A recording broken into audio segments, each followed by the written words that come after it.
you want to be the person everyone goes to for Excel help? Impressing your boss, clients, and colleagues starts with mastering your tools. Today I'm breaking down 5 pro-level secrets that will move you past the guesswork into true efficiency. These are the gems I wish I would have discovered a decade ago. We are officially at part 3 of the series, and there is still so much more to uncover. Let's jump right in. In this worksheet, I have a list that shows a region, a manager, cost of goods sold, and sales. I created a summary report using a pivot by function that shows the sum of sales for each region and each manager.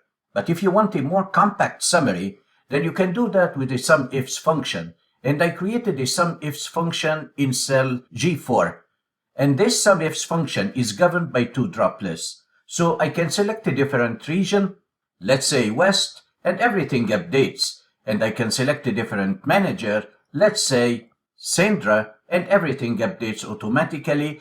But we are always selecting the sum of sales for a specific region and a specific manager. How in the world can I get the total sales for any manager, regardless of the region? How in the world can I get the total sales for any region, regardless of the manager? Or how can I get the total company revenue? This setup doesn't allow me to do that unless you use this trick.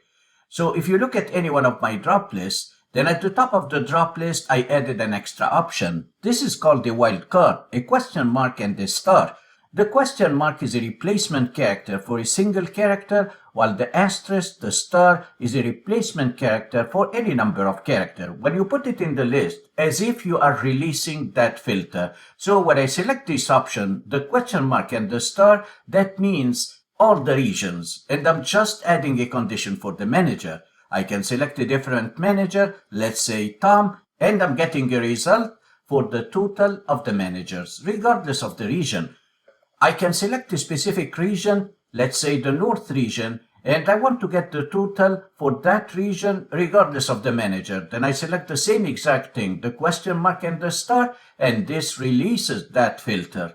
Should you wish to get the total company revenue, then in this case we don't have any condition applied. I select the same exact thing from the 2 drop lists and I get the total company revenue. We know that whenever we have numbers in a list, and then we change the width of the column and make it narrower. Then in this case, we get a set of number signs. We don't want that to happen. We have an option for auto fit or best fit columns, but I don't want to use that. I'm going to show you another option. So if I select the entire list, Shift Control down arrow, and then I open the Format Cell dialog box, Control 1. In this dialog box, I go to the Alignment tab, and here is the option, Shrink to Fit. So if you change the width of the column, then the contents of that column will shrink as well. I hit OK, and now let's test. I select column C, I narrow the column, and the contents resize automatically. It's called Shrink to Fit. In some work situations, we want to insert a blank row between each record. And to do that manually is tedious. So I'm going to show you how to insert a blank row, and then how to delete a blank row between records. To insert a blank row, I'm going to type here any title, and then I hit enter. I type number 1, and then I press Ctrl and drag from the autofill handle all the way down. I select this range, I copy it, Ctrl C, and then I paste it right below it, Ctrl V. Now if I select any single cell in this newly added column, and then I apply sorting on the data tab of the ribbon, I click on sort A to Z. I would have inserted a blank row. Then I can go and delete the contents of this new column.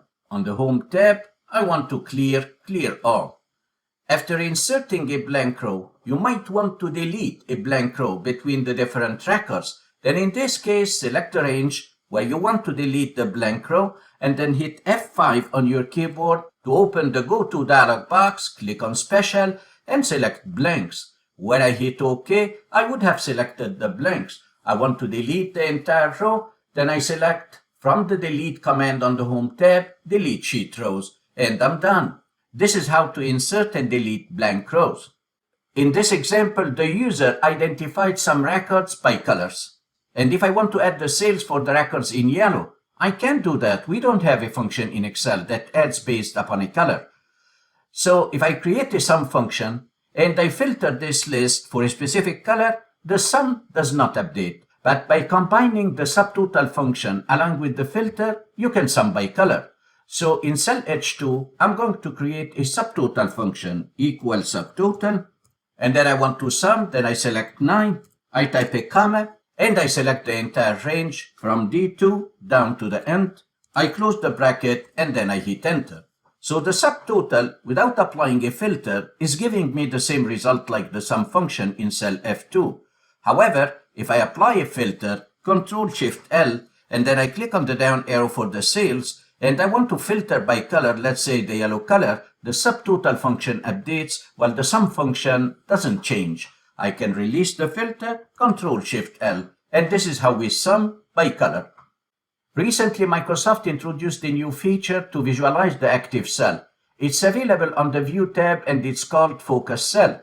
So if I select any cell in my list, then it's highlighting the corresponding column and the corresponding row to improve the legibility of your data.